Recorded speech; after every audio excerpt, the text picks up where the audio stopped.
fainali ya kombe la dunia 2026 kuanza siku ya kesho. Labda kwa wale ambao wafahamu, sisi kama DStv kwa maana multi choice tumekuwa na hii kampeni kwa muda usiopungua mwezi mzima. Tumezunguka nchi nzima, mikoa karibia yote, kufanya hizi road shows. Sababu kubwa ilikuwa ni kuhakikisha hakuna Mtanzania ambaye atakosa fainali hizi.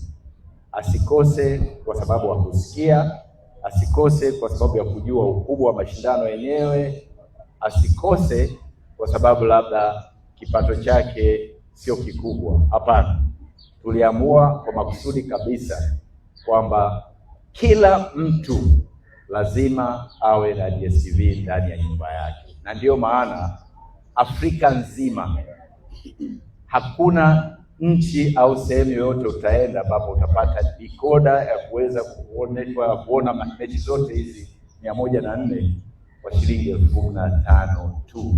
Kombe la dunia hili ambalo nimesema mara ya mwisho lilifuatiliwa na watu wasiopungua bilioni 5 linaenda kuwa la pekee. Kwa mkienda huko, wakati mnawauzia watu, wakati mnahakikisha unapata, muambie kwa mara ya kwanza litakuwa na mechi 104. Kwa hiyo ni siku 39. Imagine kuanzia kesho, siku 39 zinazofuata wapenzi wa mpira watakuwa wanaona mechi za kombe la dunia. Subscription, tumesema hii ni kombe la dunia ambayo tunataka kila mtu aone. Kwa wale ambao wana vifaa vyao vimefungwa majumbani, waambieni ni kwa shilingi 27,500 tu.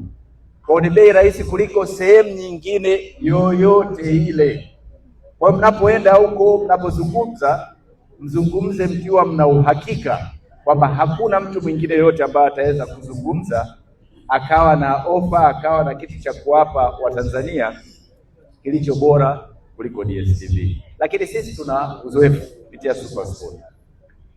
Makombe ya dunia yote yanaonekana hapa.